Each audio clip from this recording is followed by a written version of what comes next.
আসসালামু আলাইকুম বন্ধুরা, কেমন আছেন আপনারা? আশা করি সবাই ভালো আছেন। আলহামদুলিল্লাহ আমি ভালো আছি। আবার একটি নতুন ভিডিও নিয়ে আপনাদের সঙ্গে চলে এসেছি মিজানুর রহমান আজারির ওয়াজ। আপনারা যারা যারা মিজানুর রহমান আজারির ওয়াজ শুনতে ভালোবাসেন তারা ফুল ভিডিওটি দেখতে থাকেন, আশা করি ভালো লাগবে। সাহাবাদের মধ্যে দুইটা গ্রুপ, কথা বলতে বলতে কথার পিঠে কথা, কথার নাম লতা, ঠিক কিনা? কথা বলতে বলতে ঝগড়া লেগে গিয়ে দুই গ্রুপ। এক গ্রুপ বলে আমরা বেশি সম্মানিত, আরেক গ্রুপ বলে তোরা না আমরা। একদল বলে আমাদের ওটের সংখ্যা বেশি, তোমাদের এত ওট নাই। আরেক দল বলে আমাদের ছাগলের সংখ্যা বেশি, তোমাদের এত ছাগল নাই। আরেক দল বলে আমাদের দলে নেতা খেতার সংখ্যা বেশি, তোদের দলে কোনো নেতা নাই। এই কথা নিয়ে ঠেলাঠেলি আছে না নাই? তার মানে সাহাবারা দুনিয়ার ভোগের সামগ্রী, দুনিয়ার সম্পদ, ক্ষমতা নিয়ে পরস্পর ঝগড়া শুরু করে দিল। সাহাবীদের সাথে বিষয়টা মানায় না। সাহাবীদেরকে শিক্ষা দেওয়ার মাধ্যমে গোটা বিশ্বের জন্য আল্লাহ মেসেজ হিসেবে ওই মুহূর্তে সূরাটা নাজিল করে বললেন, আলহাকুমুত তাকাসুর হাত্তা যুরতুমুল মাকাবির। পড়েন আল্লাহু আকবার। আল্লাহ বললেন আলহাকুমুত তাকাসুর, সম্পদের প্রাচুর্য তোমাদেরকে পাগল বানিয়ে দিয়েছে। হাত্তা যুরতুমুল মাকাবির, এই সম্পদের প্রাচুর্যতার কথা, মোহের কথা তোমরা বলতে পারবে না যতক্ষণ না তোমরা কবরে যাবা। কই যাবা? কথা বলেন। বিশ্বনবী একবার রাত্রিবেলা সাহাবাদেরকে বললেন, তোমাদের মধ্যে কে আছো রাতের বেলা 1000 কোরআনের আয়াত পরে বিছানায় ঘুমোতে যাবা? হাত তোলো। কেউ হাত তোলে না। ওমি 1000 আয়াত কি বাড়ির কাছের কথা? কথা বলেন। বিশ্বনবী বললেন, কে আছো তোমাদের মধ্যে রাত্রিবেলায় বিছানায় ঘুমোতে যাওয়ার আগে 1000 কোরআনে কারীমের আয়াত তেলাওয়াত করে ঘুমাতে যাবা? দাঁড়াও। কোনো সাহাবী দাঁড়ায় না। বিশ্বনবী ডানে তাকায়, বায়ে তাকায়, সামনে তাকায়, কেউ হাত তোলে না। বিশ্বনবী বললেন, ও সাহাবারা, এবার বলো তোমাদের মধ্যে কে কে আছো সূরাতুত তাকাসুর পরে রাত্রে বিছানায় ঘুমোতে যেতে পারবা? এবার সব হাত উঠে গেছে। সুবহানাল্লাহ পড়ে। বিশ্বনবী বললেন, তোমাদের মধ্যে যদি কেউ রাত্রিবেলা একবার সূরাতুত তাকাসুর তেলাওয়াত করে বিছানায় ঘুমোতে যাও, আমল নামায় 1000 আয়াত তেলাওয়াতের সওয়াব দিয়ে দিবে কে? চিৎকার করে আল্লাহু আকবার। একবার রাতে পড়বেন 1000 কোরআনের আয়াত তেলাওয়াতের সওয়াব আমল নামায় চলে যাবে। পড়ে আলহামদুলিল্লাহ। আত-তাকাসুর, আত-তাকাসুর মানে সম্পদ নিয়ে, প্রাচুর্যতা নিয়ে, অর্থ নিয়ে বাড়াবাড়ি করা, গর্ব করা, অহংকার করা। একদিন মাটির ভেতরে হবে ঘরে মন আমার, কেন বান্ধ দালান ঘর রে মন আমার, কেন বান্ধ দালান ঘর। একদিন মাটির ভেতরে হবে ঘরে মন আমার, কেন বান্ধ দালান ঘর।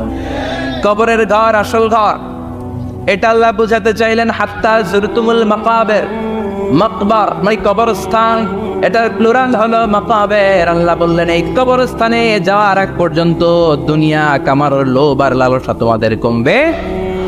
আলহাকুমুত তাকাসুর, দুনিয়ার প্রাচুর্যের লোভে পড়ে, মোহে পড়ে তোমরা পাগল হয়ে গিয়েছো। সম্পদ আর অর্থের বড়াই করতে করতে আখিরাতকে তোমরা বেমালুম ভুলে গিয়েছো। এই দুনিয়া আসল দুনিয়া নয়, আসল জগৎ হলো আখিরাতের জগৎ। বলেন ঠিক কিনা? আলহাকুমুত তাকাসুর, অর্থ, সম্পদ, বিত্ত, বৈভব, ক্ষমতা, এগুলো অর্জনের আকাঙ্ক্ষা আমাদেরকে পাগল বানিয়ে দিয়েছে। কিসের নেশা যে আমরা ছুটছি, শুধু ছুটছি প্রতিযোগিতার প্রতিযোগিতা। কোন দিকে যে যাচ্ছি আমরা নিজেরাও জানি না। জোরে বলেন ঠিক কিনা? চাহিদার আমাদের শেষ নাই। যার যত বেশি তার চাহিদা তত বেশি। গাড়ি আছে বাড়ি চাই, বাড়ি আছে নারী চাই, এটা আছে ওটা চাই, ওটা আছে সেটা চাই, এরকম চাহিদা আছে না নাই? যারে আল্লাহ দিয়েছে বেশি তার চাহিদাও তত বেশি, ঠিক কিনা? এজন্য আল্লাহ বললেন আলহাকুমুত তাকাসুর, তোমাদের চাহিদার কোনো কমতি নাই, তোমাদের চাওয়া পাওয়ার কোনো শেষ নাই। যার সাইকেল আছে সে মোটর সাইকেল চায়, মোটর সাইকেল আছে তো প্রাইভেট কার চায়, প্রাইভেট কার আছে মনে মনে ভাবে প্লেনে চড়তে পারলে একটু ভালো হয়। এরপরে কয় হেলিকপ্টার আছে না নাই। যিনি মেম্বার হয়েছেন তিনি ভাবলেন সামনে চেয়ারম্যান হইলে একটু ভালো হয়। যিনি আপনাদের ভোটে চেয়ারম্যান হয়ে গেলেন মনে মনে ভাবে এবার যদি একটু পার্লামেন্টে যাইতে পারি খারাপ হয় না। কথা কন, পার্লামেন্টও নিছেন ওনারে, এবার মনে মনে ভাবে একটা মন্ত্রণালয়ের দায়িত্ব যদি পাই খারাপ হয় না, এলাকার উন্নয়ন বেশি বেশি করা যাবে। মন্ত্রীও হয়ে গেছে, এবার মনে মনে ভাবে আর আছে একটা, জোরে কন, ওইটার সুযোগ এই দেশে নাই, ওইটার সুযোগ এই দেশে নাই, হয় উনি নয় উনি। কথা কন, এই দুই ফ্যামিলির বাইরে আমাদের আর কোনো গতি নাই। তো গতি যেহেতু নাই, ওনারা ভালোভাবে চালাক, আমাদের কোনো কথা নাই, জোরে বলেন ঠিক কিনা। যারাই আমাদের নেতা হবে আল্লাহ সুন্দরভাবে তাদেরকে দেশটা চালানোর তৌফিক দাও, পড়ে না আমিন। এজন্য আল্লাহ বললেন আল্লাহকুমুত তাকাসুরু হাত্তা যুরতুমুল মাকাবির, দুনিয়ার লোভ লালসা প্রতিযোগিতা তোমাদেরকে পাগল বানিয়ে দিয়েছে। পাগল পাগল হয়ে গিয়েছি, আরো চাই, আরো লাগবে, আমার আরো লাগবে, এরকম মানসিকতা আমাদের অন্তরের ভেতরে আছে না নেই? এই মানসিকতারে বলে ফকিরি মানসিকতা। কথা কন, বারবার যারা চায় রে কি বলে ফকিরনি। জুমার দিন জুমার নামাজের পরে 5 টাকা দিলেন, দেখবেন আপনারটা থাপা দিয়ে দৌড়ে আরেকজনের কাছে যায়, ওনারটা নিয়ে আবার আরেকজনের কাছে যায়, যেদিকে এই টাকা দেয় ওইদিকে উনি আসে না নাই। কারণ নাম হলো ফকির। নাম কি? আমরা সবাই এরকম ফকির। ধনী হলো একজন, তিনি কে? ইয়া আইয়ুহান নাসু আনতুমুল ফুকারাউ ইলাল্লাহ ওয়াল্লাহু হুয়াল গনিয়ুল হামিদ। আল্লাহ বললেন গোলাম তোরা সবাই ফকিরের বাচ্চা। আমরা কি? ওই যে কয় না ফকিরের বাচ্চা কইতে প্রেস্টিজ লাগে, কিন্তু কোরআনে কিন্তু আল্লাহ কয়ে দিয়েছে আনতুমুল ফুকারা ইলাল্লাহ, তোমরা সবাই আল্লাহর দিকে ফকির। কারণ আমরা রাতে দিনে সব সময় বিপদে পড়লে চাই একজনের কাছে, তিনি কে? অসুস্থ হলে কাঁদি একজনের কাছে, তিনি কে? তুফান হইলে বন্যা হলে একজনের ডাকি, তিনি কে? বানসারামপুর তুফান হয় না, বন্যা হয় না, সিডর হয় না, কারণ ডাকেন। দেখবেন তুফান হইলে মুসলমানরা যেমনি ডাকে, হিন্দুরাও ডাকে, বৌদ্ধরাও ডাকে, নাস্তিকরাও নাস্তিকতা ভুলে যায়, তখন জিকির চলে একজনের, তিনি কে? আমি বরিশালে গিয়েছিলাম বাসে করে, ফিরে আসছি লঞ্চে। এই একবার সাগরের ভেতরে, নদীর ভেতরে তুফানে পড়েছি। সেই দিন চিনতে পেরেছি আল্লাহ কারে কয়। কারণ আমি শহরে বড় হয়েছি, সাঁতার জানি, স্বাভাবিক সাঁতার, এদিকে ফালাইলে ওদিকে যাইতে পারবো, কিন্তু নদী কি সাঁতরে পারাইতে পারবো? কথা কর। প্রচন্ড তুফান, সদরঘাটে ভিড়তে আর 2 ঘন্টা বাকি। জাহাজ টলমল শুরু করেছে। এবার দেখলাম জাহাজের ভেতরে যত মহিলাগুলো আছে সব চিল্লায় আর ডাকে কারে? হিন্দুগুলাও ডাকে কারে, বৌদ্ধগুলাও ডাকে কারে। হঠাৎ করে তুফান থেমে যায়, আবার ধাক্কা মারে, আবার চিল্লা, আসে নাই? সবার ওকে এক আওয়াজ, বাঁচাও। আমি বললাম কে বাঁচাইব? ওকে হুজুর আমনে, আমনে দোয়া কালাম পারেন, আমনে বাঁচান। আমি কইলাম আমারে বাঁচাইব কেডা? আল্লাহ ছাড়া বাঁচানোর কেউ নাই। এজন্য আল্লাহ বললেন আলহাকুমুত তাকাসুরু হাত্তা যুরতুমুল মাকাবির, তোমরা সম্পদের লোভে, দুনিয়ার লোভে পাগলের মতো হয়ে গিয়েছো। ফকিরদের যেই স্বভাব, সেরকম স্বভাব তোমাদের মধ্যে ঢুকেছে, ঠিক কি না? আরো চাই, আরো লাগবে, আরো দাও, সব খামু, সব আমার। পেটটা এতটুকু, হ্যাঁ সব খাইব, পেট কদ্দুর, কিন্তু বলে কি সব খাবো। আনলিমিটেড ডিমান্ড, শেষ নাই। প্রতিযোগিতার পর প্রতিযোগিতা। উনার কত টাকা, আমার টাকা তার চেয়ে বেশি লাগবে। ওর বাড়ি কয়টা, আমার বাড়ি আর কয়েকটা বাড়ানো লাগবে। ওর বিল্ডিং যদি হয় 5 তলা, আমার লাগবে 6 তলা। কিন্তু উনি তাহাজ্জুদ পড়ে, আমারও তাহাজ্জুদ পড়া লাগবে। এই টেনশন আছে নাকি? কথা বলেন। ওনার বাড়ি 5 তলা, আমারটা লাগবে 8 তলা। বিষ্ণু বলেছেন one of the minor sign before the day of judgment, people will start to compete to construct high-rise buildings. কিয়ামতের আগে লোকজন বড় বড় বিল্ডিং বানানোর প্রতিযোগিতা শুরু করে দেবে। وأن ترى الحفاة العراة العالة رياء الشاء يتطاولون في البنيان. বিষ্ণু বললেন তোমরা দেখবে এমন কিছু লোক সমাজের গরিব ছিল, পায়ে দেওয়ার মতো জুতা ছিল না, গায়ে দেওয়ার মতো জামা ছিল না, পেটে দেওয়ার মতো খাবার ছিল না, হু হু করে তারা বড় লোক হয়ে গিয়েছে। আর সমাজের এদিকে সেদিকে আনাচে কানাচে বিল্ডিং বানানোর প্রতিযোগিতা করতে শুরু করেছে। আছে না নেই? বানসারামপুরে মুরব্বী যারা আছেন একটু বলেন তো, আজ থেকে 20 বছর আগে এরকম এত বিল্ডিং, টাওয়ার, ফাউন্ডেশন ছিল কুমিল্লা শহরে, চট্টগ্রামে, ঢাকায়? আজ থেকে 20 বছর আগে এখন যেমনি টাওয়ার বানানোর প্রতিযোগিতা এগুলো ছিল, কথা বলে, তার মানে এগুলো কিয়ামতের আলামত। একটার পর একটা, একজন বানায় 100 তলা, আরেকজন বানায় 150 তলা, আরেকজন বলে না আমারটা বানায় হবে 200 তলা। আছে না নাই? জেদ্দাতে এবার হজে জেদ্দায় দেখলাম যে সবচেয়ে বড় টাওয়ারটা কাজ এখনো শেষ হয় নাই, 19 সালে খুব সম্ভব ওরা কমপ্লিট করতে পারবে। গত 5 বছর ধরে চালাইয়েই যাচ্ছে কিংডম টাওয়ার, 1000 মিটার উঁচু। হিসাব বুঝেন তো, 1000 মিটার মানে কয় কিলোমিটার? 1 কিলোমিটার। একটা বিল্ডিং যদি 1 কিলোমিটার উঁচা হয়, এটার সামনে যে তাকাতে পারবেন? টুপি পরে যাবে না পিছনে? কথা বলেন। 1 কিলোমিটার উঁচু দি কিংডম টাওয়ার, সৌদি আরবের জেদ্দা নগরীতে অবস্থিত। আরেকটা আছে দুবাইতে, বুর্জ আল খলিফা, 818 মিটার উঁচু। কিংডম টাওয়ার হচ্ছে 170 তলা, আর বুর্জ আল খলিফা 163 তলা।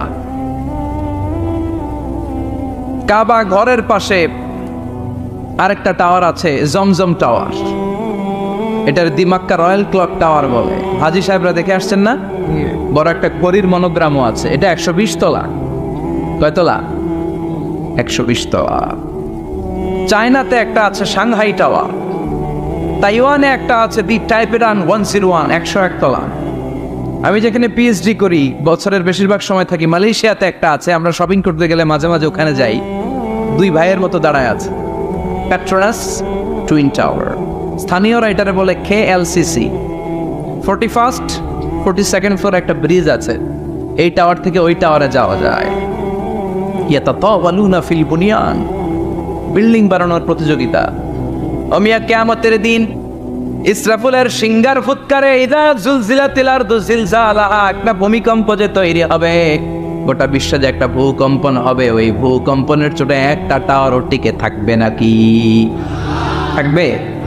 এজন্য আল্লাহ বললেন আল্লাহকুমুত তাকাসুরু হাত্তা যুরতুমুল মাকাবির। দুনিয়ার সম্পদ, লোভ, লালসা, এই সম্পদের প্রতি আকাঙ্ক্ষা তোমাদেরকে গাফেল বানিয়ে দিয়েছে। এই গাফলতি তোমাদের কমবে না, কমবে না। হাত্তা যুরতুমুল মাকাবির, যতদিন না কবরে যাও। কবরে না যাওয়া পর্যন্ত এই খাই খাই নাই নাই এই মানসিকতা তোমাদের থেকে কঠিন কালেও যাবে না। চিৎকার করে বলেন কথাটা কার? এজন্য আল্লাহ বললেন সম্পদ তোমাদেরকে পাগল বানিয়ে রেখেছে, সম্পদের পাহাড় মানুষ গড়তে চায়।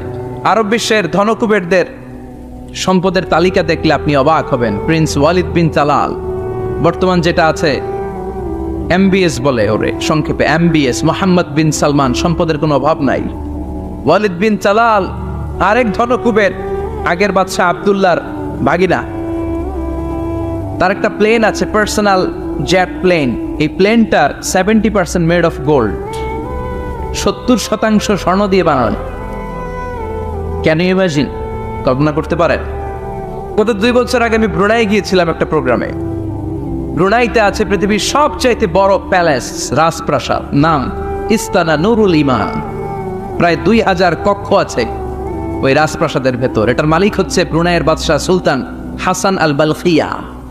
গ্র্যান্ড হায়াত নামে একটা হোটেল আছে, ওইটার মালিক। ওনার সংগ্রহে 500টা রোলস রয়েস গাড়ি আছে। কয়টা? এক একটা গাড়ির দাম কমসে কম 10 কোটি টাকা। আচ্ছা, একজন মানুষের পুরো ফ্যামিলি নিয়ে চলতে ফিরতে মজমাস্তি করতেও কয়টা গাড়ি লাগে? হ্যাঁ, একটা গাড়ি, 2টা গাড়ি, সর্বোচ্চ 3টা গাড়ি, ঠিক কিনা? সে তার সংগ্রহে 500 রোলস রয়েস গাড়ি রেখেছে। আর Lamborghini, Ferrari, Porsche, Maybach, Bugatti, Range Rover, Volkswagen, BMW, Mini Cooper, Mercedes Benz, এই ব্র্যান্ডের গাড়ির কোনো অভাব নাই। আরো লাগবে তার, আরো লাগবে। কোথায়? রেঞ্জ রোভার বেরিয়েছে নতুন নিউ ব্র্যান্ডের, BMW 9 সিরিজ কোথায়, আরো গাড়ি লাগবে, এরকম মানসিকতা আজও আরবের মানকুবরদের মধ্যে আছে না নেই? এজন্য আল্লাহ বললেন, খবরদার, সম্পদ তোমাদেরকে পাগল বানিয়ে দিয়েছে। আলহাকুমুত তাকাসুর, এই সম্পদের মায়া কোনোদিন তোমাদের কমবে না। হাত্তা যুরতুমুল মাকাবির, যতদিন না তোমরা কবরের ভেতরে ঢুকবা। ইসলাম সম্পদ উপার্জন করতে বাধা দেয় না, তবে সেটা হতে হবে হালাল পন্থায়, ঠিক কিনা? কারণ হালালে বরকত দিয়েছে কে? হারামে কোনো বরকত আছে? আচ্ছা বলেন তো, গরু খাওয়া হালাল না হারাম? কুকুরের গোশত খাওয়া হারাম। বাংলাদেশে কি বেশি বেশি গরু জবাই হয় না কুকুর? গরু। গরু বছরে বাচ্চা দেয় কয়টা? একটা। কুকুর বাচ্চা দেয় কয়টা? 6টা 7টা, অনেকগুলো। তারপরেও বাংলার জমিনে গরু বেশি না কুকুর বেশি? সুবহানাল্লাহ পড়বেন না? আর গরু খাইলামও বেশি, গরু জবাই করলামও বেশি, আবার গরু বাচ্চাও দিল কম। কুকুর খাইলাম না, কুকুর জবাইও করলাম না, কুকুর বাচ্চা দিল অনেক, কিন্তু কুকুর কম, গরু বেশি। কারণ গরু খাওয়া হালাল, আর হালালে বরকত ঢুকিয়ে দিয়েছে কে? এজন্য আল্লাহ বললেন, গোলাম, হালালে বরকত, হালাল পন্থায় কোটি কোটি টাকার মালিক হন, ইসলামে বাধা নাই। তবে নিসাব পরিমাণ সম্পদ হলে যাকাত দিতে বলেছে কে? অফি আমওয়ালিহিম হাক্কুন লিসসাইলি ওয়াল মাহরুম। তোমার সম্পদের মালিক শুধু তুমি নও, না খেয়ে থাকা সমাজের গরিবদের ওই সম্পদে ভাগ আছে না নেই? অনেকে জাকাতের শাড়ি দেয়, জাকাতের লুঙ্গি দেয়। জাকাতের শাড়ি বলতে, জাকাতের লুঙ্গি বলতে কোনো লুঙ্গি নাই, ঠিক কিনা? জাকাত হচ্ছে এমন পরিমাণে সম্পদ আপনি একজনকে দিয়ে দিবেন, ওই সম্পদ পেয়ে জীবনে আর কোনো দিন যেন তার আরেক জায়গায় জাকাতের টাকা নিতে হাত পাতা না লাগে। কিন্তু জাকাতের শাড়ি দেয়, আছে না নাই? পত্রিকায় বিজ্ঞপ্তি দেয়, আবার ওই শাড়ি আনতে যায় পদপৃষ্ট হয়ে লোকজন মারা যায়, এরকম টাকা আছে না নাই? এজন্য আল্লাহ বললেন, খবরদার, সম্পদ উপার্জন করো, কিন্তু নিসাব পরিমাণ সম্পদের মালিক হলে যাকাত দিবা। ওয়াল্লাযীনা ইয়াকনিজুনা الذهب والفضة ولا ينفقونها في سبيل الله فبشرهم بعذاب أليم। যারা সম্পদের মালিক হয় কিন্তু আমার রাস্তায় যাকাত দেয় না, ও নবী, তাদেরকে আপনি কঠিন আযাবের সুসংবাদ দেন। পড়েন নাউযুবিল্লাহ। ও মিয়া, আযাবের কি সুসংবাদ হয় না দুঃসংবাদ? কিন্তু আল্লাহ সুসংবাদ বললেন কেন? কারণ আযাবটা বড় করা হবে। জাকাত যারা দেয় না, ব্যাংক ব্যালেন্স করে, এফডিআর করে, সঞ্চয়পত্র কিনে রাখে, ফ্ল্যাটের পর ফ্ল্যাট কিনে রাখে, জমির পর জমি কিনে রাখে, জাকাত দেয় না, ওদের শাস্তি হবে ভয়ঙ্কর। শাস্তির তীব্রতা বোঝানোর জন্য আল্লাহ বললেন সুসংবাদ। ছেলে পরীক্ষায় ফেল করেছেন, গণিত পরীক্ষায়, মা বলে, ফেল করছস, তোর বাপে আসুক, এমন মাইট দিবে, মাইট খেয়ে মজা টের পাবি। ও মেয়ে, মাইট দিলে কি মজা লাগে না ব্যথা? কথা কন তো। মা তো কয় মজা পাবি, মজা টের পাবি, তার মানে মাইটটা খোক, করা মাইর হবে, করা। আল্লাহ বললেন, কারণের দিকে তাকা, যারা সম্পদের যাকাত দিস না, কারণের দিকে তাকা। সাইয়েদনা মুসা আলাইহিস সালামের চাচাতো ভাই মুসা আলাইহিস সালাম বললেন, কারণ যাকাত দাও। কয় কেন দিমু? কারণ আল্লাহ তোমার সম্পদ দিয়েছে। কারণ বলে, কোন আল্লাহ টাল্লাহ আমার সম্পদ দেয় নাই। ইন্নামা উতিতুহু আলা ইলমিন ইনদি, আমার বুদ্ধি খাটিয়ে সম্পদের মালিক আমি হয়েছি। আমার ব্রেন খাটাইছি মিয়া, বুদ্ধি খাটাইছি, মাথার গাম পায়ে ফেলে আমি সম্পদ কামাইছি, কোন জায়গার টাকা দেব না। সাইয়েদনা মুসা আলাইহিস সালাম বললেন, দাওয়াত দেওয়ার দায়িত্ব আমার, দাওয়াত দিলাম, যাকাত দাও, তাহলে কঠিন আযাব তোমার উপর চেপে বসবে। কারণ বলে, পারলে তুমি শাস্তি নিয়ে আসো। সাইয়েদনা মুসা আলাইহিস সালাম আল্লাহরে বললেন, আল্লাহ, অনেক আমি দাওয়াত দিলাম, গরিব দুঃখীদের মাঝে যাকাত দেন, আপনি শাস্তি পাঠান। রব্বুল আলামিন বললেন, কিছুক্ষণের মধ্যে পুরো জমিনটা কারুন তার সম্পদ সহ সব কিছুকে মাটিতে দাবিয়ে দিবে। ফাখাসাফনা বিহি ওয়া বিদারিহিল আরদ, হঠাৎ করে পুরো জমিন কারুনের সম্পদ সহ মাটিতে টান দিতে লাগলো। আমি জায়গাটা নিজে দেখে এসেছি।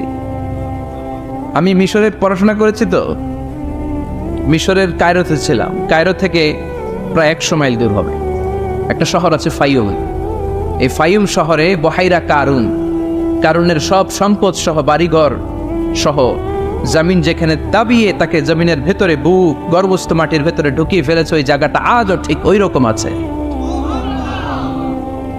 ওখানে একটা লেক হয়ে গিয়েছে, হ্রদ। মিশরীরা এখন মাছ ধরে। জামিন তাকে ভিতরে টানতে লাগলো, হাঁটু পর্যন্ত টেনে ফেলার পরে সে বলে আমি উঠে যাব। কোমর পর্যন্ত মাটির ভেতরে গেড়ে গেল, সে বলল আমি বেঁচে যাব। এবার গলা পর্যন্ত যখন দেহটা মাটিতে দেবে যায়, এবার হাত তুলে বলে মুসা সব সম্পদ তোমার, আমারে বাঁচাও। এমন ভালো মানুষ, সোজা আঙুলে কি সব সময় উঠে না। ও মুসা, সম্পদ না, আমারে বাঁচাও, বাঁচতে চাই। সাইয়েদনা মুসা বলে দ্য টাইম ইজ আপ, সময় শেষ। যখন দাওয়াত দিয়েছি তখন যদি দাওয়াত মেনে নিতা বেঁচে যেতা, এখন আমারও কিছু করার নাই, আমি গেলাম। ইয়াতাজালজালু ফিল আরদ হাত্তা ইয়াউমুল কিয়ামা, প্রতিদিন সহিহ বুখারীর বর্ণনা 1 বিঘত পরিমাণ আল্লাহ তাআলা জামিনকে আদেশ দিয়েছেন কারুন এবং তার সম্পদকে প্রতিদিন 1 বিঘত করে জামিনের ভেতরে নিতে থাকবে up to the day of judgement, কিয়ামত পর্যন্ত। কারণ তার সম্পদ সহ জমিনের ভিতরে যেতেই থাকবে, যেতেই থাকবে। চিল্লায় পড়েন সুবহানাল্লাহ। এজন্য আল্লাহ বললেন সম্পদ তোমারে বাঁচাতে পারে না, ক্ষমতা তোমারে বাঁচাতে পারে না, বাঁচাতে পারে একজন, তিনি কে? আল্লাহকুমুত তাকাসুরু হাত্তা যুরতুমুল মাকাবির, দুনিয়ার সম্পদের লোভে পড়ে আখিরাতকে তোমরা বেমালুম ভুলে গিয়েছো। এই গাফলতি তোমাদের থামবে না যতক্ষণ না তোমরা কবরে ঢুকবা। কার কথা? এজন্য যাকাত দেওয়ার দরকার আছে না নেই? এলাকায় তো এসে গল্প শুনলাম, অনেক বিজনেস ম্যাগনেট আছে, আশা করি তারা যাকাতও দেয়, ঠিক কিনা? আপনাদের মধ্যে থেকে যারা ধনী আছে তাদেরকে পৌঁছাবেন যে যাকাত না দিলে কারণের মতো পরিণতি করে দিতে পারে কে? সম্পদগুলো কিয়ামতের দিন পেঁচাতে পেঁচাতে কোমর পর্যন্ত পেঁচাবে, আবার পেঁচাতে পেঁচাতে গলা পর্যন্ত পেঁচিয়ে ছোবল দিয়ে বলবে আনা মালুক আনা কানজুক, আনা মালুক, আমি তোর মাল, আমি তোর সম্পদ, আনা কানজুক, আমি তোর ব্যাংক ব্যালেন্স, আমারে খা। এক একটা ছোবলের চোটে পুরো দেহটা 70 গজ জামিনের ভেতরে চলে যাবে। এজন্য আল্লাহ বললেন আলহাকুমুত তাকাসুরু হাত্তা যুরতুমুল মাকাবির, দুনিয়ার প্রাচুর্যতা তোমাদেরকে মোহাচ্ছন্ন করেছে। আমরা মোহের মধ্যে পড়ে আছি, ঠিক কিনা? আমাদের চলাফেরা, কথাবার্তা, লাইফস্টাইল দেখলে মনেই হয় না যে আমরা মনে হয় যে 1000 বছর রাজত্ব করতে আমরা এসেছি, কেউ আমাদেরকে থামাতে পারবে না, কোনোদিন আমাদের মরণ হবে না। চিল্লায় বলেন ঠিক কিনা? এই দুনিয়াটা আসল জীবন না, আসল জীবন কবরের জীবন। এই দুনিয়ার দৃষ্টান্ত আল্লাহর কাছে হলো 4টা স্বর্ণের টুকরার মতো আর 3টা লাশের মতো। স্বর্ণের টুকরা কয়টা? লাশ কয়টা? বনি ইসরাইলের জামানাতে 3 জন যুবক কর্মের সন্ধানে, কাজের সন্ধানে বেরিয়েছিল।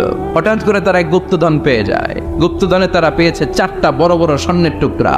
কয়টা? মহা খুশি, খুশিতে বাকবাকুম। চিন্তা করলে আমরা আজীবন খেয়ে পড়ে চলে যেতে পারবো, কিছুই করা লাগবে না। 3 জন মিলে স্বর্ণ নিয়ে বসে প্ল্যান করলো ভাগ বটোয়ারা করার আগে একজন বাজার থেকে রুটি কিনে নিয়ে আয়, আগে পেট ভরে খেয়ে নেই, তারপরে ভাগ বটোয়ারা। একজন রুটি আনতে গিয়েছে, ওই 2 জন ভাবতে শুরু করলো যেটাতে রুটি আনতে পাঠাইছে ওটা যদি মেরে দিতে পারি তাহলে ভাগাভাগির আর কোনো কাম নাই। স্বর্ণ কয়টা? তুই নিবি 2টা, আমি নেব 2টা। আর যে রুটি কিনতে গিয়েছে সে মনে মনে ভেবেছে রুটির মধ্যে বিষ মাখিয়ে নিয়ে যায়। কি মাখিয়ে নিয়ে যায়? ওই 2টা বিষ খাইয়া ঠুস। সব যেই চিন্তা ওই কাজ, রুটির মধ্যে বিষ মাখিয়ে নিয়ে এসেছে। 2 বন্ধু ওইটারে ধরে আঘাত করতে করতে দুনিয়া থেকে বিদায় করে দিয়েছে। এবার 2টা বলে এইটারে মারতে অনেক কষ্ট হয়েছে, আগে খাইয়া লই। এরপরে তুই 2টা, আমি 2টা। এবার বিষ মাখানো রুটি খেয়ে ওরাও শেষ। আহা, আল্লাহু আকবার। 4টা স্বর্ণের টুকরা পড়ে আছে, 3টা লাশ পড়ে আছে। আদিহি মাসালু হায়াতিদ দুনিয়া, এটা দুনিয়ার জীবনের দৃষ্টান্ত। এজন্য মানুষের স্বভাব হলো আরো চাই, আরো চাই। বিশ্বনবী বললেন লাউ লিকুল্লি ইবনি আদমা ওয়াদিয়াম মিন যাহাব, আল্লাহ বনি আদমের সবাইকে যদি এক একটা স্বর্ণের পাহাড়ের মালিক বানিয়ে দেয়, আহাব্বা আন ইয়াকুনা লাহু ওয়াদিয়ান, সে চাইবে কেমন করে আরেকটা স্বর্ণের পাহাড়ের মালিক হওয়া যায়। ও মিয়া, আমার যদি একটা স্বর্ণের পাহাড়ের মালিক বানায় দেয়, আমার 14 পুরুষ সে স্বর্ণের পাহাড় বেচা খেয়ে শেষ করতে পারো, তা আরেকটা দিয়ে আমি কি করবো? সবাইকে যদি এক একটা স্বর্ণের পাহাড়ের মালিক বানিয়ে দেয়া হয়, তারপরেও প্রত্যেকে চাইবে কেমন করে আরেকটা পাহাড়ের মালিক হওয়া যায়, কারণ ওই যে খাই খাই, আরো লাগবে আরো লাগবে। কবরের মাটি ওর মুখে ঢোকার আগ পর্যন্ত ওর এই খাই খাই স্বভাবের বন্ধ হবে না। চিৎকার করে বলেন ঠিক কিনা? এজন্য আল্লাহ বললেন, কবরে না ঢুকলে তোমাদের এই আকাঙ্ক্ষা থামবে না, লোভ লালসা বন্ধ হবে না। হাত্তা যুরতুমুল মাকাবির, কবরে তোমাদেরকে যেতেই হবে, মরতে তোমাদেরকে হবে। এই পৃথিবীতে কেউ থাকার জন্য আসে নাই, জোরে বলেন ঠিক কিনা? মরতেই হবে, যেতেই হবে, চলে যেতেই হবে। এজন্য বিশ্বনবী বলতেন, আকসিরু যিকরা হাযিমিল লাযাত, জীবনের সব স্বাদ আল্লাহকে নিঃস্বাদ করে দেয়, পানসা করে দেয়। ওই মৃত্যুর কথা বেশি বেশি স্মরণ করবা। জীবনের স্বাদ আল্লাহ সব কিছুকে পানসা করে দেয়। কোন জিনিস? মরণ। চিল্লায় বলেন কোন জিনিস? আর জোরে বলেন কোন জিনিস? সুনিশ্চিত যেতেই হবে। কোনো সন্দেহ আছে? কথা বলেন, সন্দেহে আছে কারো? The most certain thing in our life is death, and the most uncertain thing in our life is the time of death. আমাদের জীবনের সবচেয়ে সুনিশ্চিত বিষয় হচ্ছে আমাদের মরণ, মরতে হবে। কিন্তু সবচেয়ে অনিশ্চিত বিষয় হচ্ছে মরণের সময়। কখন মরবো এটা আমরা কেউ জানি না, কিন্তু মরবো যে এটা আমরা সবাই জানি। চিল্লায় বলেন ঠিক কিনা? এজন্য রব্বুল আলামিন বলেন, কিতাবুন আনজালনাহু ইলাইকা লিতুখরিজান NASA Minaj যুলুমাতি ইলান Noor. Muhammad, I've revealed this holy and sacred book unto you in order to lead the mankind out of darkness into the light. ও নবী, কেন এই কোরআন পাঠালাম জানো নাকি? শোনো, অন্ধকারের জন্য মানুষগুলোরে আলোর পথে নিয়ে যাওয়ার জন্য, বামপন্থী গুলারে ডানপন্থী বানানোর জন্য, জাহান্নামী গুলারে জান্নাতে পাঠানোর জন্য। পড়েন ঠিক কিনা? কোরআন পড়লে কেউ বামপন্থী থাকতে পারে না, পারে? জাহান্নামী থাকতে পারে না, পারে? অন্ধকারে থাকতে পারে না। তাকে আলোর পথ দেখায় কে? কারণ কোরআন নিজেই তো আলো। হেরার দোয়া থেকে বিশ্বনবী আলো নিয়ে এসেছেন, গোটা বিশ্বটাকে আলোকিত করে দিয়েছেন। Up to the day of judgement, কিয়ামত পর্যন্ত এই আলো ছড়াতেই থাকবে, ছড়াতেই থাকবে, ছড়াতেই থাকবে। কারো মুখের ফুৎকারে আলো কখনো নিভে যাবে না। চিল্লা এখন ঠিক কিনা? অনেকে চায় কোরআনের আওয়াজকে মাটির নিচে পুঁতে ফেলতে, ইসলামকে মাটির নিচে পুঁতে ফেলতে, কিন্তু ওরা জানে না ইসলাম হচ্ছে বীজের মতো, চারা বীজের মতো। চারা বীজ মাটিতে পুঁতে দিলে কি হয়? আবার উপরের দিকে উঠে। সুবহানাল্লাহ পড়বেন না? এজন্য কাফেরদের হুঙ্কার, হুমকি, ধামকি, রক্তচক্ষু আর ষড়যন্ত্রের কবলে কোরআনের কিচ্ছু হবে না, বরং গোটা বিশ্বব্যাপী কোরআনের জয় জয়কার। হাজার হাজার হিন্দু, খ্রিস্টান, বৌদ্ধ কালিমা পড়ে মুসলমান হয়ে যায়। After the Twin Tower attack, the number of Muslim community already have been doubled, tripled, multiplied. Twin Tower attack এর আগে মুসলমান আমেরিকাতে যা ছিল এখন 2 গুণ, 3 গুণ, 4 গুণ, 5 গুণ হয়ে গিয়েছে। আর ইউরোপ আমেরিকাতে মসজিদের সংখ্যা যা ছিল এখন বেড়ে অনেক গুণ বেশি হয়ে গিয়েছে। দিন দিন লোকজন কালিমা পড়ে কনভার্টেড মুসলিম হতে শুরু করেছে। এটাই প্রমাণ করে এই কোরআনের বিজয়কে ঠেকাবার মতো শক্তি মহাবিশ্বে কারো নাই। চিৎকার করে বলেন ঠিক কিনা? এজন্য আল্লাহ বললেন, নবী, কিতাবুন আনজালনাহু ইলাইকা লিতুখরিজান নাসা মিনাল যুলুমাতি ইলান নূর। এই কিতাবটাকে আমি দিয়েছি অন্ধকারাচ্ছন্ন মানুষগুলোকে এই কিতাবের আলোকে আপনি আলোকিত করে দিবেন। জাহিলি যুগের ওমরকে আপনি গোটা বিশ্বের সেরা ওমর বানাবেন। যে ওমর বিশ্বনবীর কল্লা কাটার জন্য তলোয়ার নিয়ে বিশ্বনবীর কাছে এসেছিল, ওই ওমরকে ইসলামের ছায়াতলে এনে ইসলামের খলিফা বানিয়ে দিয়েছে কে? তাইলে ইসলামের আগের ওমর পরের ওমর পার্থক্য আছে না নাই? ওমরের জীবনটাকে আলোকিত করেছে যেই পুস্তকটা, যে বইটার নাম সবাই বলেন কি নাম? এই বইয়ে কোনো ভুল আছে? সন্দেহ আছে? সংশয় আছে? This is the book whereof there is no doubt in it, no suspicion in it. There is no doubt in it, and a guidance to those who are muttaqeen, who are Muslimin, who are the believers. এই কোরআনে কোনো ভুল নাই, কোনো সন্দেহ নাই। মুত্তাকিনদের জন্য আল্লাহ তাআলা হেদায়েতের মেথোডোলজি করে এই বইটাকে পাঠিয়েছেন। পড়েন সুবহানাল্লাহ। এই বইটা এমন বই, যে বইটা ১৫০০ বছর পর্যন্ত আমাদের সমাজে, জীবনে, ফ্যামিলিতে লেগে যাওয়া যত জট ছিল সব জটগুলোকে খুলে সমাধানের আলো দেখিয়েছে। বলেন ঠিক কিনা? This book is a problem solving methodology. এই বইটা সমস্যার সমাধান করে দেয়, জট খুলে দেয়, ঝামেলার নিরসন করে দেয়। নাকি কোরআন জট লাগায়? নাকি পেস লাগায়? পেস লাগায় না, খোলে। তার মানে সব সমস্যার সমাধান দিতে পারে।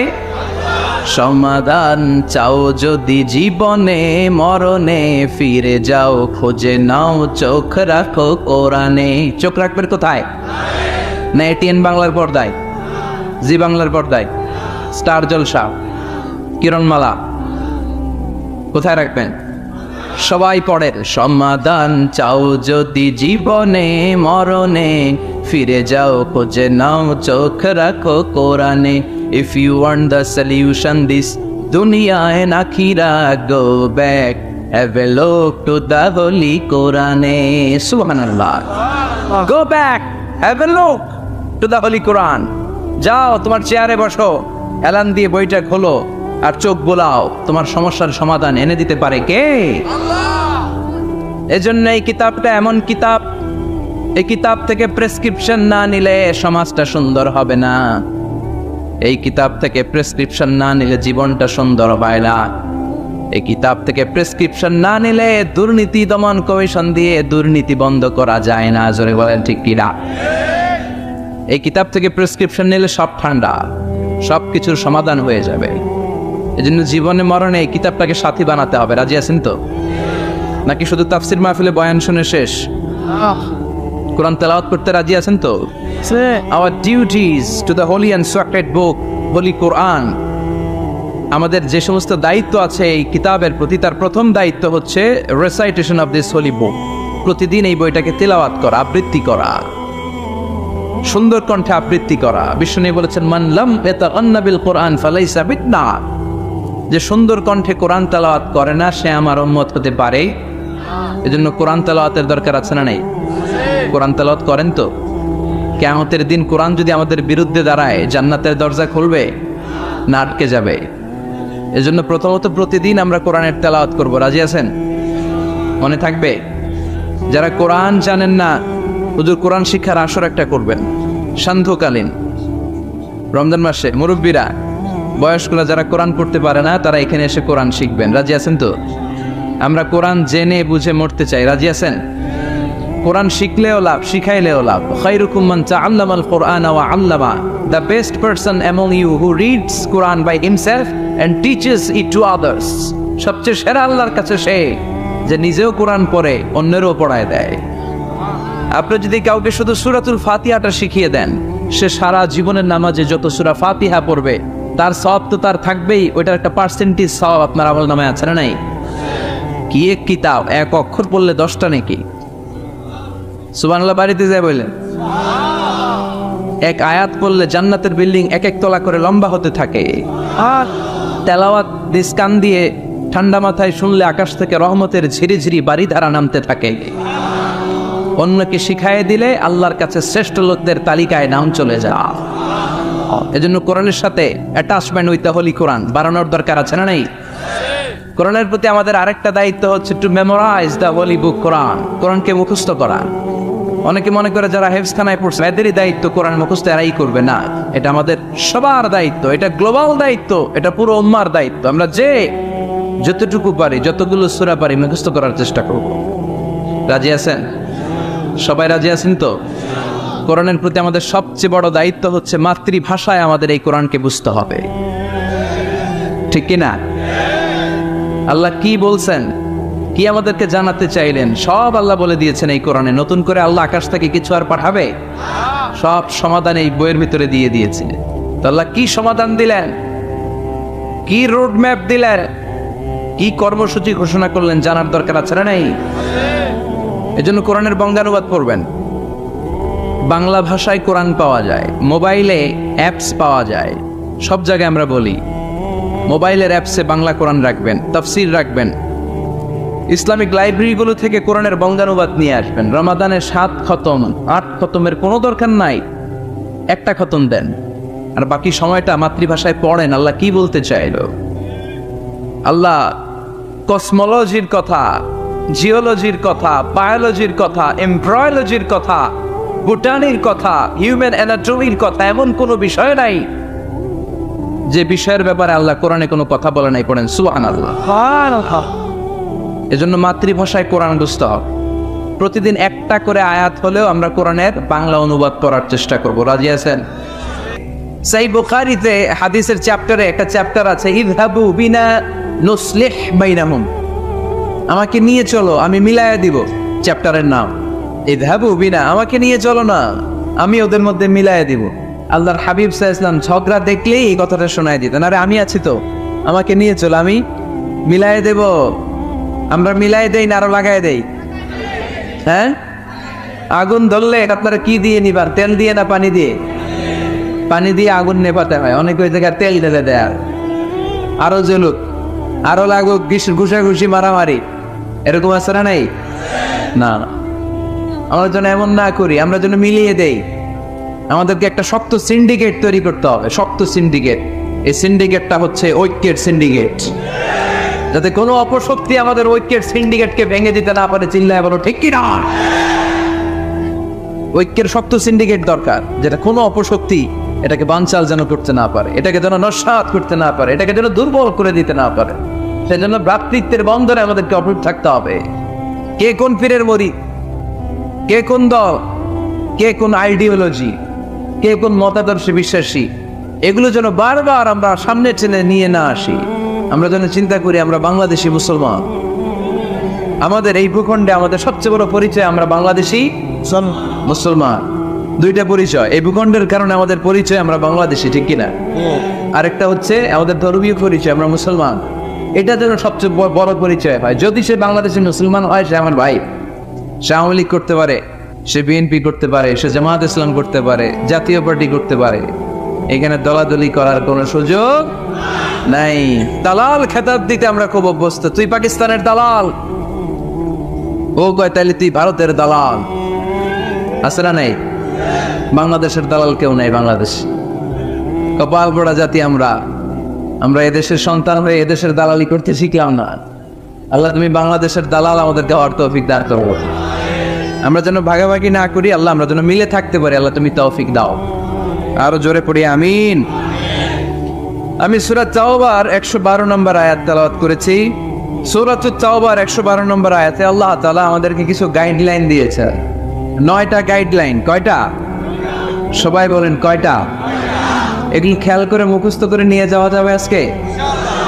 মুখস্থ করে আবার আরেকজনের শোনায় দিবেন, পারা যাবে? যে এই 9টা বিষয় যদি কেউ লালন করে, নিজের মধ্যে ধারণ করে, আল্লাহ তাকে জান্নাতের সুসংবাদ দিয়েছে। আমরা জান্নাতে যেতে চাই কি চাই না? বাল্লিগু আন্নি ওয়ালাউ আয়া, একটি আয়াত হলেও আল্লাহর হাবিব বললেন পৌঁছে দাও। আমাদের ধর্মের এই মিশনারি ওয়ার্কটা, এটা সবার দায়িত্ব।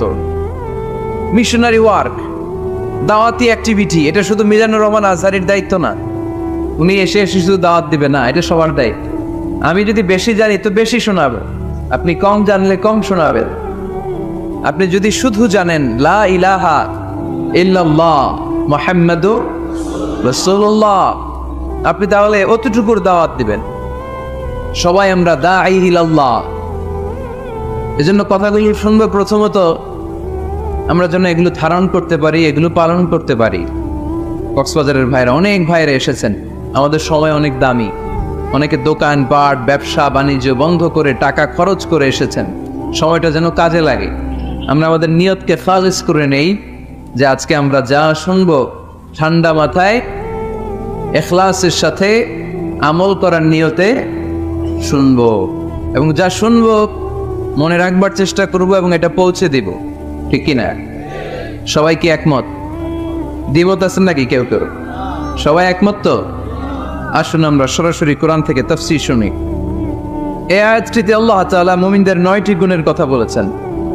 আমরা একে একে ধারাবাহিকভাবে গ্রাজুয়ালি 9টি গুণের কথা শুনব। প্রথম যেই গুণের কথা আল্লাহ তাআলা বলেছেন, আল্লাহ তাআলা উল্লেখ করছেন মুমিনদের প্রথম বৈশিষ্ট্য হচ্ছে আত্তাইবুনা। আমার সাথে সাথে সবাই পড়েন আত্তাইবুনা। সবাই পড়েন নাই, সবাই পড়েন আত্তাইবুনা, মানে মুমিনরা তওবা করে। এজন্য আল্লাহর হাবিব বললেন কুল্লুকুম খাত্তাউন, তোমরা সবাই পাপী, শুধু পাপী না, পাপীর ঘরের পাপী। ওয়া খায়রুল খাত্তাইনা আত-তাওয়াবুন, আর এই পাপীদের মধ্যে সবচাইতে ভালো পাপী যেই পাপী পাপ করার পরপরই তওবা করে।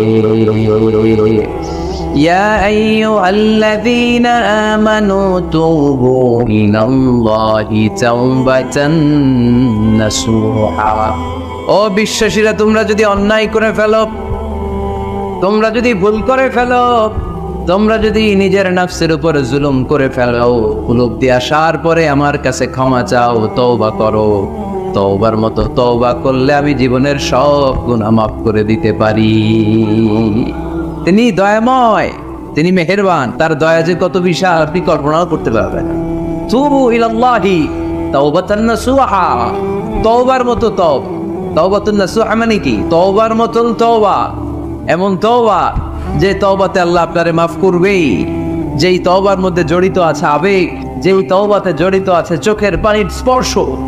চোখের পানির এত দাম, অনুতপ্ত বান্দা যখন গুনার কথা স্মরণ করে কাঁদে, চোখের পানি ছেড়ে দেয়, এই চোখের পানি চোখ বেয়ে নাকের ডগাবে মাটিতে পড়ার আগেই আল্লাহ অনুতপ্ত বান্দার জীবনের সব গুনাহ মাফ করে দেয়। এজন্য চোখের পানি ছাড়তে হবে। আমাদের হৃদয়ের ভেতরটা অনেকের খুব শক্ত, নরম হয় না, চোখ দিয়ে পানি নামে না। সর্বশেষ কবে যে আমরা কেঁদেছিলাম অনেকের মনে নাই, এরকম আছে না? নাই? যদি জিজ্ঞেস করি ভাই আল্লাহর ভয়ে সর্বশেষ কাঁদছিলেন মনে নাই। কবে যে কাঁদছিলাম, এত ব্যস্ত আমি, কখন কাঁদারই তো সময় নাই, এরকম আছে না? নাই না। কুল্লুকুম খাত্তাউন, সবাই পাপী, আর এই পাপীদের মধ্যে সবচেয়ে বড় পাপী যে পাপ করার পরপরই তওবা করে। আপনার পাপ কত বড়, কি গুনাহ করেছেন, কত বড় জুলুম করেছেন, আপনার পাপ, আপনার অন্যায়, আপনার ভুল, আপনার জুলুম যত বড়ই হোক, আল্লাহর দয়া, আল্লাহর ক্ষমা তার চাইতে বড়। আমাদের পাপ যদি হয় খালের পানির সমান, বিলের পানির সমান, জেনে রাখবেন আল্লাহর দয়া সাগরের পানির সমান। আমাদের পাপ যদি হয় পাহাড়ের সমান, আল্লাহর দয়া আকাশের সমান। এজন্য আল্লাহ বললেন তুবু ইলাল্লাহি তাওবাতান নাসুহা, তওবার মতো তওবা করো। তওবার মতো যদি তওবা করতে পারো, সব গুনাহ মাফ করে দিতে পারে কে? কত যে দয়াময় তিনি, কত যে মেহেরবান। দয়ার ভালোবাসাকে তিনি 100 টুকরা করেছেন। এক টুকরা আমাদের সবার মাঝে ভাগ করে দিয়েছেন, 99 টুকরা উনি নিজের মধ্যে রেখে দিয়েছেন। দেখেন আমাদের এক টুকরার ভালোবাসার নমুনা পৃথিবীব্যাপী আপনি খোঁজ করে দেখেন, কত ভালোবাসার ঘটনা। এক একজন যে কত লাভ স্টোরি জানে। যদি জিজ্ঞেস করি ভাই একটা লাভ স্টোরি শোনান, আপনি ঘটনা শুনতে শুনতে নিজেই কাঁদতে শুরু করবেন। এত চমৎকার লাভ স্টোরি, এত চমৎকার ভালোবাসার উপন্যাস, এত চমৎকার নাটক, ভালোবাসার দৃশ্য দেখলে অবাক লাগে। বন্ধু বন্ধুর জন্য ভালোবাসা, স্বামী স্ত্রীর জন্য ভালোবাসা। নেপালের ওই যে কি যেন একটা এয়ারপোর্টে আমাদের ইউএস বাংলা একটা এয়ারক্রাফট ক্র্যাশ করেছিল, হ্যাঁ, হাজবেন্ড ওয়াইফ, কি নাম এটা? ত্রিভুবন ইন্টারন্যাশনাল এয়ারপোর্ট, ত্রিভুবন। এই ত্রিভুবনে আমাদের পাইলট যখন সিগন্যাল চাচ্ছিল, ওখানে ওই 10 না 01 নাকি 20 এই নিয়ে কনফিউশনের কারণে ওনারা সেফলি ল্যান্ড করতে পারে নাই, মারাত্মক ক্র্যাশ। কিছু ফ্যামিলি দেখলাম, নিউ কাপল, ভেরি নিউ কাপল, নতুন বিয়ে হয়েছিল, হাতে মেহেদির দাগগুলো শুকায়নি, তখন জ্বলে পুরে হাজব্যান্ড সারখার, কিন্তু হাজব্যান্ড আর ওয়াইফের হাত এই যুগল আলাদা হয়নি। স্বামী তার স্ত্রীকে ধরে রেখেছিল শেষ মুহূর্তে। বিমানের ভেতরে যখন ফায়ার, হাজব্যান্ড তার ওয়াইফের হাত ছাড়েনি, ওয়াইফ ছাড়েনি স্বামীর হাত। ভালোবাসার নমুনা। 1 ভাগ ভালোবাসার ছিটেফোঁটা আমরা পেয়েছি, ঠিক কিনা? ওই 1 ভাগ কি আমি একা পাইছি? আপনি একা পাইছেন? আমরা সবাই মিলে। আমি পত্রিকায় একটা রিপোর্ট দেখেছি, আমি প্রায় বলি, বন্যার পানিতে পানি খেতে খেতে মা জীবন শেষ, কোমর পানি, গলা পানি, নাক সমান পানি, পানি খেতে খেতে শেষ, কিন্তু বাচ্চাটারে বুদ্ধি করে বালতির মধ্যে এরকম চেপে ধরে রাখছে। চেপে ধরে রাখছে বন্যার পানিতে, পানি খেতে খেতে মাস শেষ, আল্লাহর মেহেরবানিতে বাচ্চাটা মরে নাই। এই কলিজার টুকরা দুধের বাচ্চার জন্য মা জীবন দিয়ে দিল।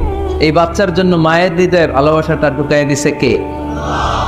দুনিয়ার ভালোবাসার নমুনা যদি এই হয়, 100 টুকরা ভালোবাসার এক টুকরার এক্সাম্পল যদি পৃথিবীতে এই হয়, যার মধ্যে 99 টুকরা ভালোবাসা তিনি রেখে দিয়েছেন, তার ভালোবাসা বেশি না কম?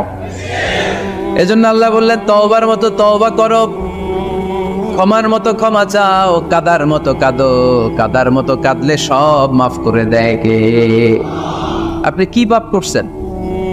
আপনি কি অন্যায় করেছেন? কেন আপনি হতাশ? কেন আপনি নিরাশ? লা তাইয়াসু মির রাউহিল্লাহ, ইন্নাহু লা ইয়াইয়াসু মির রাউহিল্লাহি ইল্লাল কওমুল কাফিরুন। আল্লাহর রহম থেকে, ভালোবাসা থেকে নিরাশ হয়ো না। আল্লাহর রহমত আর দয়া থেকে নিরাশ হয় তারা যারা কাফের, ঠিক কিনা? কত পাপ করেছেন আপনি? বনি ইসরাইলের এক সিরিয়াল কিলার ছিল, সহিহ বুখারীতে এসেছে, সে এত হত্যা করেছে, হত্যা করতে করতে করতে 99 জন মানুষকে সে সিরিয়ালি মার্ডার করে ফেলছে। কয়জনকে? আপনি মারছেন কয়জন রে? আমি মারছি কয়জন রে? সে 99 জনকে মারছে। কয়জনকে? 99 জনকে। মারার পরে তার অন্তরে ভয়, আরে 99 জনকে আমি শেষ করে দিলাম, না জানি আমার নসিবে কি আছে, না জানি আল্লাহ আমারে কি শাস্তি দেয়। ভয়ে এক রাহেবের কাছে গেল, খ্রিস্টান পাদ্রী, খ্রিস্টানদের আল্লাহর ওলি, যে বলে, ও আল্লাহর ওলি, আমার তো বড্ড ভয় হয়, আমি অপরাধ করেছি। কি অপরাধ? আমি 99 জনকে হত্যা করেছি। রাহেব বলে, 99 জনকে হত্যা করছো? সর্বনাশ, তোর কপালে তো ক্ষমা নাই। সিরিয়াল কিলার কয়, আমার কপালে যদি ক্ষমা না থাকে তোরে বাঁচায় রেখে লাভ কি? আমি যেহেতু শেষ, তোরেও শেষ করে হবে। পরেও মেরে ফেলে। এবার সেঞ্চুরি, এবার সেঞ্চুরি করে আবার ভয়, হায় রে 100 জনের মারলাম, না জানি আমার নসিবে কি আছে। খুঁজতে লাগলো কোনো ভালো আলেম আছে কিনা। আলেমের কাছে গেছে, যে বলে, আলেম 100 হত্যা করেছে আমি, 100 খুনের আসামি, আমার নসিবে কি ক্ষমা আছে? আলেম বলে, তুমি কি গুনাহ করছো মিয়া? তোমার গুনাহ যত বড় হোক, তোমার অন্যায় যত বড় হোক, তোমার পাপ যত বিশাল হোক, আমার আল্লাহর দয়া ভালোবাসা তার চাইতেও বিশাল। তুমি একটা ভালো জায়গায় যাও, এই এলাকাটা ভালো না, এখানে সব জালিমদের বসবাস, তুমি ভালো মানুষদের এলাকায় চলে যাও, সেখানে যে তওবা করো। লোকটার অন্তরে ভয় এসেছে, তওবার নিয়ত করেছে। বাসায় যে কাপড় চোপড় ব্যাগের ভেতরে ঘুরে ঘর থেকে বের হওয়ার সাথে সাথে মালাকুল মাউত এসে রূহ কবজ করেছে। ফাজাআত মালাইকাতুর রাহমা ও মালাইকাতুল আযাব, রহমতের ফেরেশতারা আসছে, আযাবের ফেরেশতারা আসছে। রহমতের ফেরেশতারা বলে, যেহেতু রিয়েলাইজেশন আসছে, ভালো পথে যাওয়ার ইন্টেনশন আসছে, আমরা রূহ নিব। আযাবের ফেরেশতারা বলে, না, এখনো তো ভালো হইতে পারে নাই, 100টা খুনের বিষয়টা সহজ না, 100 জন মানুষকে হত্যা করেছে, তার রূহটা আমরা নিয়ে সিজ্জিনে ঢুকাবো। রহমতের ফেরেশতারা বলে, না, তার রূহটা আমরা নিয়ে ইল্লিনের ভেতরে ঢুকাবো। 2 দল ফেরেশতার মারামারি, 2 দল ফেরেশতা ঝগড়া লেগে গেছে। এরা বলে আমরা, এরা বলে আমরা, বেজাল আছে না নাই? আল্লাহ বলে, ধাক্কা ধাক্কি আর ঝগড়ার দরকার নাই, ফিতা দিয়ে মাপো। ভালো এলাকাটা যে এলাকায় যাচ্ছিল, ওই এলাকাটা যদি কাছে হয়, রহমতের ফেরেশতারা নিয়ে যাও। খারাপ এলাকা যদি কাছে হয়, আযাবের ফেরেশতারা নিয়ে যাবা। খারাপ এলাকাটা কি কাছে নাকি অনেক কাছে? একেবারে কাছে, ঘর থেকে মাত্র বের হয়েছিল, ঠিক কিনা? আর ভালো এলাকা তো অনেক দূর। আল্লাহ জমিনকে আদেশ করলেন, ভালো এলাকাটা তুই সংকুচিত হয়ে কাছে চলে আয়, খারাপ এলাকাটা তুই দূর থেকে দূরান্তরে চলে যা। মেপে দেখা গেল যে খারাপ এলাকা অনেক দূরে, ভালো এলাকা একেবারে কাছে। রহমতের ফেরেশতারা তার রূহ নিয়ে জান্নাতে ঢুকিয়ে দিল।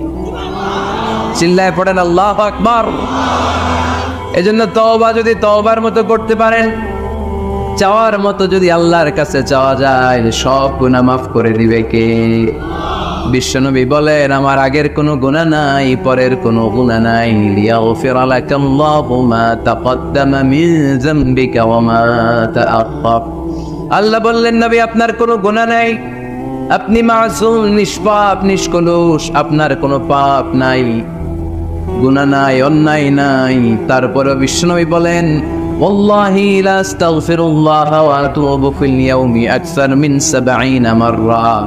প্রতিদিন আমি বিশ্বনবী 70 বারেরও বেশি আল্লাহর কাছে তওবা করি। কয়বারের বেশি? 70 বার।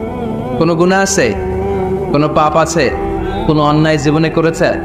উনি যদি প্রতিদিন করে 70 বার, আমাদের করা দরকার কয়বার?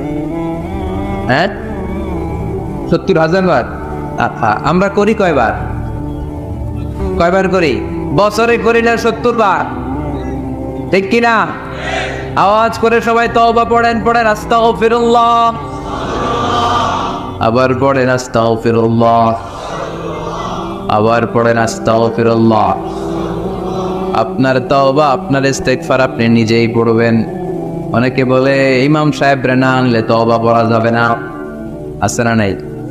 হুজুর এসে তওবা পড়াইতে হয় না, আপনার তওবা আপনি করবেন, আপনি অনুতপ্ত হবে। আপনি ডাকতে দেরি, আল্লাহ ডাকে সাড়া দিতে দেরি হয় নাই। ওয়া ইযা সাআলাকা ইবাদি আন্নী ফাইন্নী করিব, যখন জিজ্ঞেস করে আমি কোথায়, নবী আপনি বলে দেন আমি কাছে। আল্লাহ কাছে না দূরে? আল্লাহর কাছে কোনো ভায়া হয়ে যাওয়া লাগে, কোনো কেরানি হয়ে যাওয়া লাগে না, কোনো মাধ্যম হয়ে যাওয়া লাগে আল্লাহর কাছে? আল্লাহ বলে ডাকলেই আল্লাহ ডাকে সাড়া দেয়। চিল্লায় বলেন ঠিক কি না? আল্লাহ বললেন যদি আমার কাছে আসতে চাও 1 বিঘত, আমি আসি 2 বিঘত। যদি আমার কাছে আসতে চাও 1 হাত, আমি আল্লাহ আসি 2 হাত। যদি আমার কাছে হেঁটে হেঁটে তুমি বান্দা আসতে চাও, আমি আল্লাহ তোমার দিকে দৌড়ে দৌড়ে যেতে চাই। তওবু ইলাল্লাহি তাওবাতান নাসুহা, তওবার মতো তওবা, তওবার মতো তওবা করলে সব গুনাহ মাফ করে দিতে পারে কে? তাহলে মুমিন বান্দার প্রথম গুণ হচ্ছে আত-তাইবুনা। প্রথম গুণটা কি? আত-তাইবুনা। সবাই পড়েন, আবার পড়েন আত-তাইবুনা। তওবার 5টা শর্ত আছে। কয়টা? আরো জোরে বলেন কয়টা? 1 নাম্বার হচ্ছে অ্যাকনলেজমেন্ট, স্বীকার যাইতে হবে যে আল্লাহ আমি সবচেয়ে বড় গুনাহগার। কি গুনাহ করছেন আপনি জানেন না? এগুলো স্বীকার করেন, একটার পর একটা লিস্ট করে আল্লাহর শোনান, যদিও আল্লাহ সব জানে, ঠিক কিনা? আপনি বলেন আল্লাহ আমি এই পাপ করেছি, আল্লাহ আকাশের নিচে জমিনের উপরে আমার চাইতে বড় গুনাহগার আর কেউ নাই, এমন কোনো পাপ নাই যেটা আমি করি নাই। আল্লাহ আমি ছাড়া তোমার গোলামের অভাব নাই, কিন্তু তুমি ছাড়া আর একটা রবও আমার নাই, ঠিক কিনা? এভাবে আল্লাহরে বলেন। অ্যাকনলেজমেন্ট, স্বীকারোক্তি, আল ইকরার, স্বীকার জান যে আপনি গুনাহগার, আপনার চাইতে বড় গুনাহগার এই তল্লাটে দ্বিতীয়টা নাই। 2 নাম্বার হলো রিপেন্টেন্স, অনুতপ্ত হন, চোখের পানি ছাড়েন, মাফ করে দিবে কে? সাইয়েদনা আদম আলাইহিস সালাম ভুল করলেন, ক্ষমা চাওয়ার সময় এই 2টা কাজ তিনি আগে করলেন।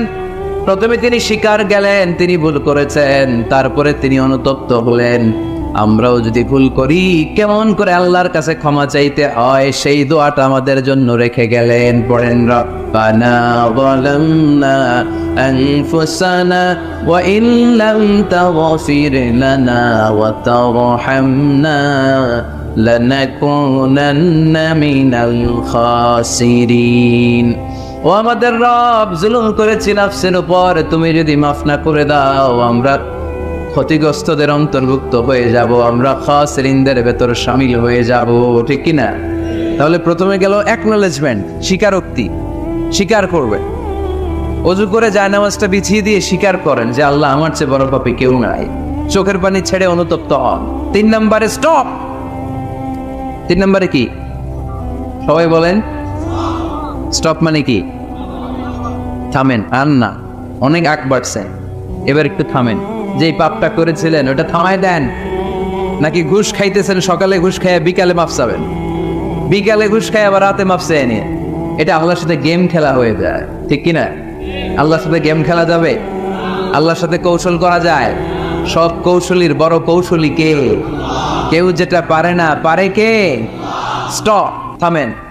To stop what you have committed from sins, যে পাপ আপনি করেছেন এটা থামায় দেন, আর ওটা করা যাবে না। 4 নাম্বার শর্ত হলো টু হেট, ঘৃণা করতে হবে। যে পাপটা করে ফেলছিলেন এটা মনে প্রাণে ঘৃণা করতে হবে, মন থেকে এটার ব্যাপারে একটা ঘৃণা জন্মাতে হবে। 5 নাম্বারে to commit, to determine you never repeat the sin again. আল্লাহর এই ওয়াদা দিবেন, এই কমিটমেন্ট দিবেন যে আল্লাহ পারতপক্ষে আমার জীবনে এই পাপ, এই অন্যায় আমি জীবনে করব না। চিল্লায় বলেন ঠিক কিনা? এই 5টা শর্ত সামনে রেখে 5টা শর্তকে আমল করে কেউ যদি তওবার মতো তওবা করে তার জীবনের সব গুনাহ মাফ করে দিবে কে? এজন্য আল্লাহর হাবিব বলতেন আত্তাইবু মিনাজ যামবি কামান লা যামবা লাহু। তওবার মতো কেউ যদি তওবা করে তার অবস্থা কেমন হয় জানো নাকি? মায়ের পেট থেকে বাচ্চা বের হলে নবজাতকের যেমনি গুনাহ থাকে না, তওবা কবুল হলে ওই ব্যক্তিটাও নবজাতকের মতো হয়ে যায়, তার আমল নামায় কোনো গুনাহ থাকে না। আত্তাইবু মিনাজ যামবি কামান লা যামবা লাহু। কেউ যদি তওবার মতো তওবা করে তখন তার অবস্থা এমন হয়ে যায় যে তার আমল নামায় আর কোনো গুনাহই থাকে না। চিল্লায় বলেন ঠিক কিনা? ভিডিওটি ভালো লাগলে একটি লাইক, কমেন্ট ও শেয়ার করে পাশে থাকবেন বন্ধুরা। যারা যারা শেষ পর্যন্ত ভিডিওটি দেখেছেন তাদের জন্য অনেক অনেক ভালোবাসা থাকলো বন্ধুরা। আর নতুন নতুন ভিডিও পেতে চ্যানেলটিকে সাবস্ক্রাইব করে পাশে থাকবেন বন্ধুরা। ভালো থাকবেন, ধন্যবাদ।